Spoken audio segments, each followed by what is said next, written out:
that produces a derivative of horseshoe crab blood. Their blood has a clotting agent that's used to detect minute levels of bacteria. But what's truly surprising is the color. The crab's blue blood is an evolutionary gift that's helped them survive the eons. Male or female? Small male would be good. Okay. Dr. Norman Wainwright has been working with horseshoe crabs for most of his career, studying the remarkable properties of their blood. The beautiful blue color is a result of its blood containing copper as an oxygen-carrying pigment instead of hemoglobin, which contains iron. I'm adding a suspension of E. coli bacteria. At the first sign of bacteria, the crab's blood forms a protective clot. Look at that. This is perfect. This is the horseshoe crab cells protecting the animal from infection. Any type of leakage of seawater into their blood system would trigger this response, seal the wound, and there actually are proteins in the clot itself that kill the bacteria. They're almost primitive antibiotics. The phenomenon caught the attention of the biomedical community in the 70s. They've been putting it to work for us ever since. Up to a third of the crab's blood is removed during the process, yet most of them survive. 1 quart of horseshoe crab blood is worth about $15,000. It's a multi-million-dollar industry. The clotting agent, called lysate, is used to test intravenous drugs for bacteria. No IV drug reaches the market without being tested on horseshoe crab blood. It's an FDA regulation.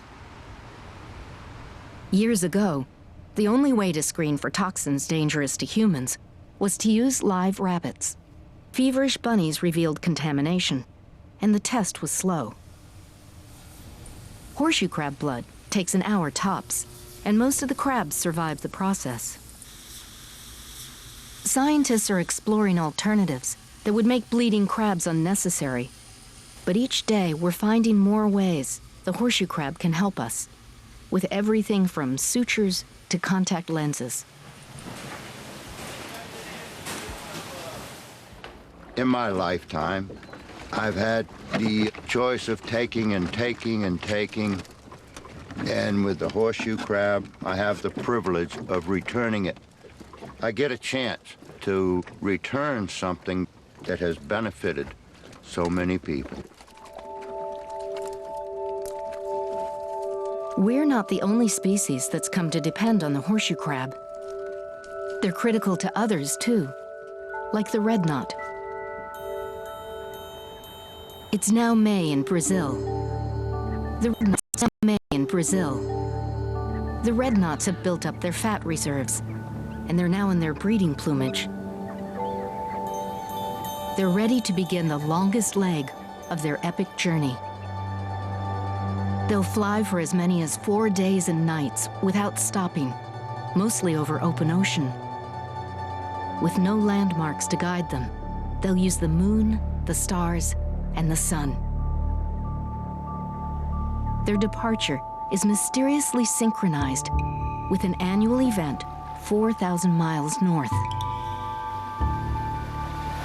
Here on the Delaware Bay, the waters have warmed, and the world's largest population of horseshoe crabs is beginning to spawn. It's here that the red knot has always found the fuel for their journey to the Arctic, and the horseshoe crab has always provided that fuel in the form of eggs. The spawning season is an annual feast. It's a windfall for shorebirds and a great opportunity for biologists. Migrating flocks have just begun to arrive. If the red knots are on schedule, they should be here soon.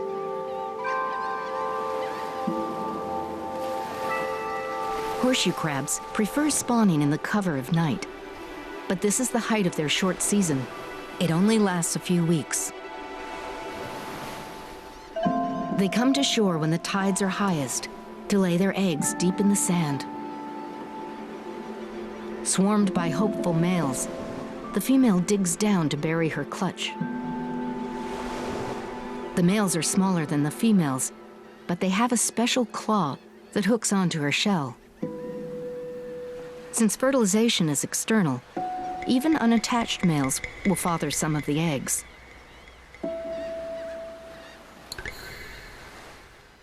When her clutch is finally laid, the female breaks through the sand.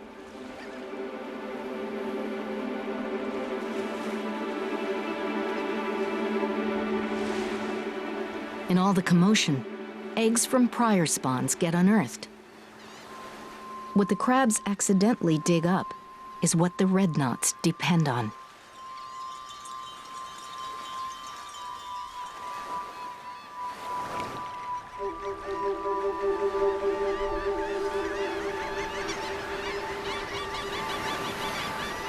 As the tide recedes and the crabs retreat, a flock of red knots appears in the sky.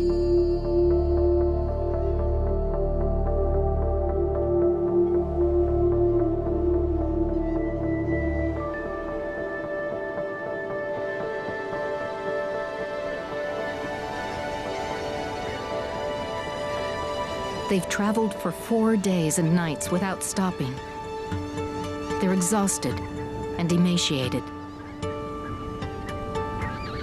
The flock will find a safe place to roost for the night and rest.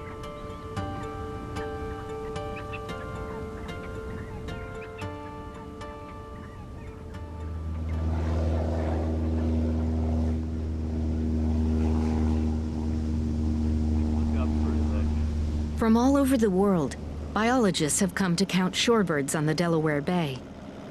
The spring migration offers a rare opportunity to assess populations. Many species of shorebirds are in decline, but the red knots that winter in South America are by far the most serious. No one knows how many will make it to the bay this year.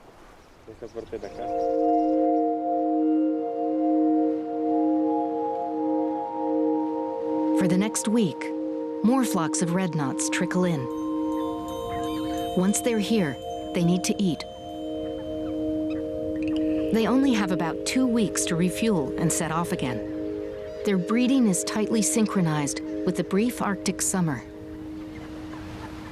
Their digestive systems have shut down for the long journey. It's here that the horseshoe crab makes all the difference in the world. Their soft eggs are packed with protein and easy to digest.